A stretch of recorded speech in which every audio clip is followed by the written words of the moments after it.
Well, it's an interesting opener, an exciting opener. As I read the facts, it's been a long time since a Pac-12 team has come to Logan, and it'll be interesting to see where it's so early. I mean, this is just an early game. November 8th is about as early as I can ever remember. Where our support will be in terms of students and fans and all that. In a normal situation, we would, I would expect that we would have a great crowd, and hopefully we will have. It'll just be kind of a interesting thing. It's been an odd preparation week. We're trying to do all the things we need to do to get our team ready for the season. You're trying to get different things into your system and all of that, and at the same time prepare for a game that we don't know much about the opponent. New coach, we can go off of his team's performance last year in the NC2A, which was spectacular at Florida Gulf Coast.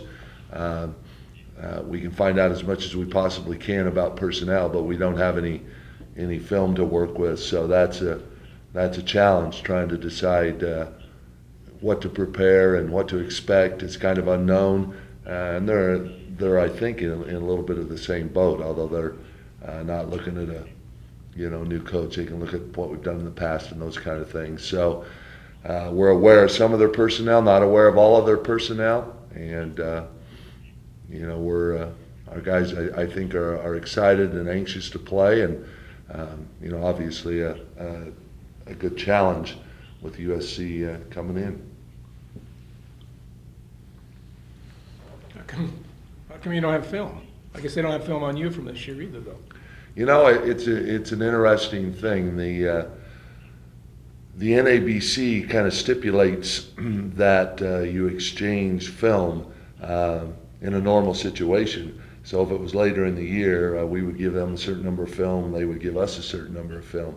But where it's the first game and all they have is scrimmage games, closed scrimmage games, they didn't play any exhibitions. There is no film requirement. So that's, we requested to exchange our two exhibition for their two, scrimmage games, but not something they wanted to do. So, that's that. So that's the film situation. Is that kind of different for them not to play an exhibition?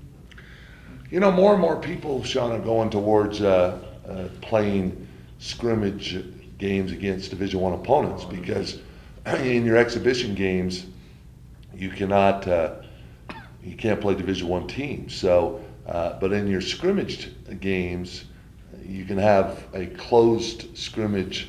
And I think they played Santa Clara and who else? Santa Clara and Santa Barbara. So, but obviously there's agreement not to give tape out and all that sort of thing. And but some teams are playing one exhibition and one scrimmage game. Some teams are staying with two, like we have, and of course there's the revenue side of it for us, but. It's an interesting call right now in the exhibition stuff, which way you want to go in the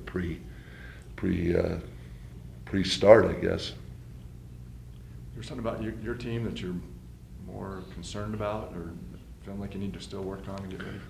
Well, we're not guarding. No offense to the exhibition teams, but we're not guarding those kind of players. We're guarding Pac-12 athletes tomorrow night, and that's. That's a concern as to where we're at. We're going to find out in a hurry where we're at. This is like playing a good Mountain West team, and so we'll get a good gauge as to how we can guard that kind of athleticism and size and so on and so forth. I mean, they have a 7'2" guy inside that presents problems. They have two wings that are returning, that are double-digit scorers in the pack, and I chuckle that people kind of somehow think that they've really struggled in the Pac-12 because they hired a new coach. Well, they were 9-9 in the Pac-12 last year in a high level league. They weren't they weren't awful by any stretch of the imagination, and they got some good players back from that team. Has there been any pleasant surprises through camp so far from your guys? I've been pleased with our concentration and trying to get better. It's a good group of guys. You know, I mean, every day isn't perfect, obviously. Practice is just not that way. But for the most part, you know, they've tried to do what we've asked, and you know, I like the makeup of the group that way in terms of attitude and character, and they like each other and all of that. So, you know, you never know if you're executing well enough. You never know if you're defending well enough, rebounding well enough until you start playing other people. So we're about to find out, and it's time. You know, it's been an interesting 6 weeks with the new rules and having to take 12 days off and having 30 days of practice and all that. There's been, you know, there's been more time to work on things than in the past. But it is, you know, it's time to play somebody else, and we've got lots of games coming up, so we'll find out. Only 12 non-league games, you know, which is different than some years. I mean, that's going to be kind of a standard moving into the Mountain West, and you know, before you know it, it'll be New Year's Eve, and we'll be open in conference play. So it'll be on us in a hurry. What's the rationale for this preseason schedule of practices? You know, it's just to give you more time to teach, to give the players more time off. You know, when we were starting on the Friday closest to the 15th of October, you know, there wasn't specified days off. I mean, I shouldn't say that. You had to take a certain amount of time off, but you know, this is more time off. So, you know, like we had, for example, we had a 3-day weekend, a 2-day weekend, a 2-day weekend, and a day off in the middle of the week, in the middle of all that. So the players, I think, have liked that in terms of their bodies not getting worn out. And I think that's been the thinking, is it more time to spread things out and teach better and give them more days off. But everybody's got the same rules. In theory. You hope everybody follows the rules, Craig. You never know for sure. In the modern day college basketball era, you never know for sure, but you hope so. Tanel do you feel like he's been playing better? I mean, not that he wasn't playing great last year, but it seems like he's kind of. No, he's a second-year guy that you know is settled in. Would be the term I would use. He's more comfortable in the system, and you know, he's playing more confidently. What we really need him to do is to, you know, at his size, he has to be really feisty and you know, just kind of nasty on the defensive end, because people are going to try and take advantage of his size at the point guard position. So, and he needs to make shots for us. He's a very good shooter, and it helps when we have a guy at that position that can knock down some shots, and Marcel kind of gives us some other things. So I think they're you know, hopefully potentially a good combo for us, you know, in terms of being different in what they bring to the table.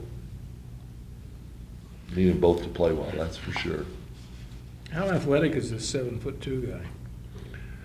Well, again, all I can do is go on, you know, the little bit of film I've seen from last year. He's pretty athletic. He moves around pretty well. If he catches the ball in the lane, he scores it.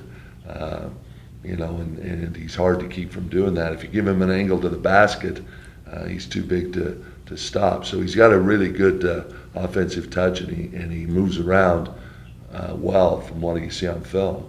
So you know, obviously that presents a challenge, but they're two returning wings are both very explosive, different. In one is shoots a lot more threes than the other one, different in their style of play, but both very effective.